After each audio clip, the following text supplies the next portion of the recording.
बिस्मिल्लाहिर्रहमानिर्रहीम। जी, आज जो नेक्स्ट टॉपिक हम डिस्कस करेंगे वो है प्लांट टिश्यूज़। लास्ट लेक्चर में हमने पढ़े थे एनिमल टिश्यूज़ और उनकी टाइप्स। आज हम प्लांट टिश्यूज़ डिस्कस करेंगे। प्लांट टिश्यूज़ की बेसिकली दो टाइप्स हैं, एक है सिंपल टिश्यूज़ और दूसरे हैं कंपाउंड टिश्यूज़। आज हम सिंपल टिश्यू डिस्कस करेंगे, साथ सिंपल टिश्यूज़ की फर्दर जो टाइप्स हैं उनको डिस्कस करेंगे। सिंपल टिश्यूज़ क्या है, जैसे ही नेम इंडिकेट है सिंपल। सिंपल मीन कि सिर्फ एक टाइप के सेल से मिलकर बने होंगे, इनके अंदर सिंगल टाइप ऑफ सेल होंगे। और फर्दर इनकी सिंपल सेल्स की दो टाइप्स हैं, एक है मेरिस्टेमेटिक टिश्यूज़ और दूसरी है परमानेंट टिश्यूज़। पहले हम देखते हैं मेरिस्टेमेटिक टिश्यू को। ये कैसे सेल होते हैं, ये वो वाले सेल होते हैं जिनमें डिवाइड होने की एबिलिटी होती है। ये सेल्स हैं जो डिवाइड हो सकते हैं। और इनका स्ट्रक्चर कैसा है, ये थिन वॉल्ड होते हैं। इनके अंदर लार्ज न्यूक्लियस होता है और वैक्यूल जो इसके अंदर या तो स्मॉल होता है या बिल्कुल वैक्यूल होता ही नहीं है। मेरिस्टेमेटिक टिश्यूज़ होते हैं ये डिवाइड होने की एबिलिटी रखते हैं, थिन वॉल्ड होते हैं, न्यूक्लियस लार्ज होता है और वैक्यूल या स्मॉल होता है या फिर एब्सेंट होता है। ठीक है, इनके अंदर इंटरसेलुलर स्पेस नहीं होती। इसका मतलब ये कम्पैक्ट फॉर्म में होते हैं, इनके अंदर स्पेसिस नहीं होती। मेरिस्टेमेटिक टिश्यूज़ की फर्दर टाइप्स हैं, दो टाइप्स हैं, एक है एपिकल मेरिस्टेम्स और दूसरा है लेटरल मेरिस्टेम्स। एपिकल मेरिस्टेम्स क्या है, एपिकल मेरिस्टेम्स हमने इसमें ना जितने भी टिश्यूज़ पढ़ने हैं हमने इसमें तीन चीज़ें देखनी है, एक सेल स्पेसिफिकेशन, दूसरी लोकेशन और तीसरा फंक्शन। जितने भी सेल्स की बात करेंगे हम इन तीन पॉइंट्स में इसको डिवाइड कर देंगे। जो एपिकल मेरिस्टेम्स हैं ये कहाँ पे पाए जाते हैं, एट एपेसिस। एपाइसिस क्या है, टिप्स के ऊपर। जो रूट्स हैं, रूट्स की टिप्स के ऊपर पाए जाते हैं और शूट्स की टिप्स के ऊपर। ठीक है, जो जड़ें हैं और जो तने हैं इनकी जो टिप्स हैं उनके ऊपर ये पाए जाते हैं। इनका फंक्शन क्या है, इन्होंने डिवाइड होना होता है। डिवाइड होकर इन्होंने प्लांट की लेंथ इंक्रीज़ करनी होती है और जो इस तरह की लेंथ होती है, जो रूट्स और शूट्स पे डिवाइड होकर लेंथ बढ़ती है, उसको हम प्राइमरी ग्रोथ बोल देते हैं। और जो नेक्स्ट है हमारे पास लेटरल मेरिस्टम, ये सेकेंड टाइप है मेरिस्टेमेटिक टिश्यूज़ की। इसकी लोकेशन क्या है, ये लेटरल साइड पे होती है, रूट्स एंड शूट्स के नीचे वाली साइड्स पे होती है। और इनका फंक्शन क्या होता है, इन्होंने भी डिवीजन करनी होती है। और जो लेटरल साइड पे डिवीजन हो रही है और सेल इंक्रीज़ हो रहा है, इसको हम सेकेंडरी ग्रोथ बोलते हैं।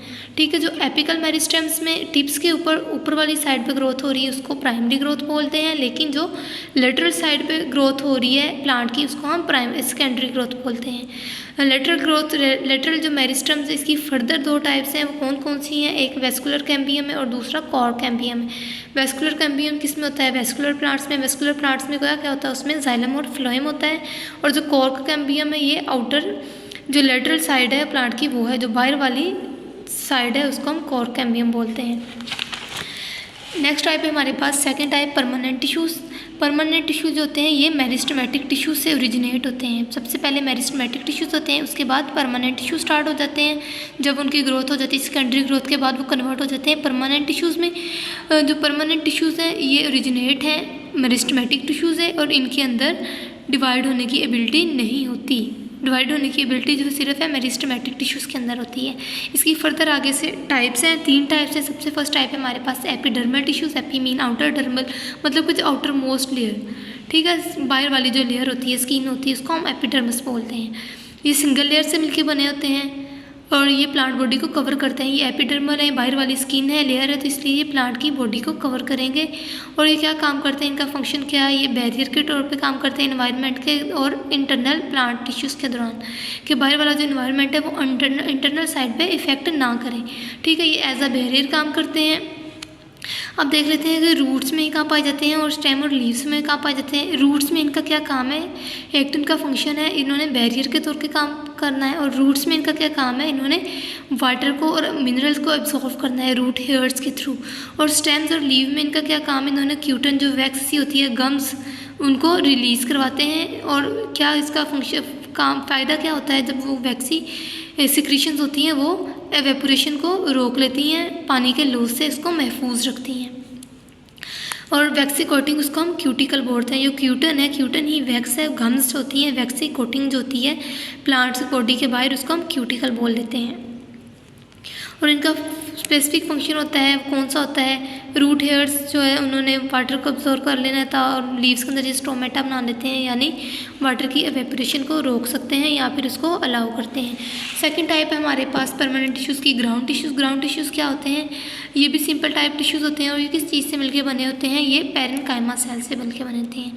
जैसे ह्यूमंस के अंदर मसल सेल्स मोस्ट अबंडेंट है, सेम इसी तरह प्लांट्स के अंदर जो है वो पैरेन्काइमा सेल्स होते हैं मोस्ट अबंडेंट सेल्स है। ज़्यादातर प्लांट की बॉडी जो थी वो पैरेन्काइमा सेल से मिलकर बनी होती है। इनका क्या फंक्शन है, आप लीव्स में इनका फंक्शन है, इन्होंने मीजोफिल लीव्स में जब ये ग्राउंड टिश्यूज़ होंगे पैरेन्काइमा सेल्स जब लीव्स में प्रेजेंट होंगे तो हमने इनको मीजोफिल का नेम दे देना है। मीजोफिल जैसे इंडिकेट करवा रहा है कि ये फोटोसिंथेसिस करवाएगा, तो लीव्स में इनका काम फोटोसिंथेसिस है। अदर पार्ट जो वो हैं प्लांट के, वो स्टेम्स या रूट्स वगैरह जो हैं वहाँ पे ये रेस्पिरेशन और प्रोटीन की सिंथेसिस करते हैं। जो पैरेन्काइमा सेल्स हैं लीव्स के अंदर ये फोटोसिंथेसिस करवाते हैं और स्टेम और रूट के अंदर ये रेस्पिरेशन और प्रोटीन सिंथेसिस करवाते हैं। इनकी शेप देखी जाए तो कैसी है, थिन वॉल्ड होते हैं। क्यों ये पतले होते हैं, क्योंकि ये प्राइमरी वॉल से मिलके बने होते हैं और ये प्राइमरी वॉल जो है वो सेलुलोज से मिलकर बनती है। इनके अंदर लार्ज वैक्यूल होता है। लार्ज वैक्यूल क्यों होता है, ताकि वो अपने अंदर फूड को स्टोर कर सके। इसकी जो शेप है वो स्फेरिकल होते हैं, लेकिन जो वैसे तो ये स्फेरिकल होते हैं लेकिन जब पॉइंट होता है कॉन्टैक्ट का वहाँ पे ये फ्लैट हो जाते हैं। वैसे तो ये इस तरह स्फेरिकल है, ठीक है, लेकिन जब कॉन्टैक्ट के पॉइंट पे ये फ्लैट हो जाते हैं, ठीक है। हमने देखा कि जो परमानेंट टिश्यूज़ हैं इनके अंदर डिवाइड होने की एबिलिटी नहीं होती, लेकिन कुछ ऐसी सिचुएशन जहाँ पे डिवीजन ज़रूरी है वहाँ पे ये डिवाइड भी होते हैं। और वो कौन सी सिचुएशंस है, वो इंजरी के दौरान, जैसे हमारी जब स्किन पे इंजरी हो जाए तो हमारा दोबारा से स्किन वहाँ से बन जाती है। सेम ऐसे ही परमानेंट टिश्यूज़ जो हैं उनमें भी ये एबिलिटी है कि जब इंजरी वगैरह हो जाए, जब रिक्वायर होते हैं प्लांट बॉडी को रिकवर कर देते हैं। थर्ड टाइप है हमारे पास स्पोर्ट टिश्यू। स्पोर्ट्स जैसे नाम ही इंडिकेट करवा रहा है, इन्होंने स्पोर्ट्स देनी है, सहारा देना है, प्रोवाइड स्ट्रेंथ और फ्लेक्सिबिलिटी देनी होती है। इसकी भी टाइप से आगे से फर्स्ट टाइप है हमारे पास कोलेनकाइमा टिश्यूज़। कोलेनकाइमा टिश्यूज़ क्या काम करते हैं, ये प्लांट बॉडी को सपोर्ट करते हैं। ये लीव्स में प्रेजेंट होते हैं, लीव्स मिड मतलब उनके सेंटर में प्रेजेंट होते हैं। लीव्स का जो सेंटर है फ्लावर्स के पेटल्स में प्रेजेंट होते हैं और यंग स्टेम्स में प्रेजेंट होते हैं, ठीक है। और ये कहाँ पे प्रेजेंट होते हैं, कोर्टेक्स के अंदर। इनकी शेप क्या है, ये इलोंगेटेड होते हैं, लंबूतरे होते हैं, लंबी लंबी इनकी शक्ल होती है और ये प्राइमरी सेल से मिलके बने होते हैं। लेकिन जो प्राइमरी सेल जो होती है वो इवनली डिवाइड नहीं होती, वो कहीं से बारीक और कहीं से मोटी होती है। और इनका फंक्शन क्या है, इन्होंने फ्लेक्सिबिलिटी देनी होती है और सपोर्ट देनी होती है, ठीक है। जब हम देखते हैं कि आंधी वगैरह आती है तो जो प्लांट्स हैं वो नीचे को झुकते हैं लेकिन टूटते नहीं हैं, क्यों, क्योंकि उनके अंदर सपोर्ट टिश्यूज़ होती हैं। सपोर्ट टिश्यूज़ उनको फ्लेक्सिबिलिटी देते हैं। नेक्स्ट हमारे पास इसकी सेकंड टाइम है स्पोर्ट टिश्यू की स्क्लेरेनकाइमा टिश्यू। स्क्लेरेनकाइमा टिश्यूज होते हैं वो अडल्ट प्लांट्स में होते हैं। जो हमने पिछले टाइप पढ़ी थी कोलेनकाइमा सेल्स होते हैं वो बेबी प्लांट्स में होते हैं, लेकिन जो स्क्लेरेनकाइमा सेल्स है ये अडल्ट प्लांट्स में होते हैं। इनका क्या काम है, इनकी सेकेंडरी वॉल रिजिड होती है, सेकेंडरी सेल वॉल होती है। कोलेनकाइमा की जो सेकेंडरी वॉल थी वो प्राइमरी थी इसलिए, और वो सेलुलोज से बनी थी, लेकिन स्क्लेरेनकाइमा की सेल वॉल सेकेंडरी है और वो लिग्निन से बनी हुई है। ये भी इलोंगेटेड होते हैं लेकिन ये फर्दर इलोंगेट नहीं हो सकते, एक लिमिट में आके ये डेड हो जाते हैं।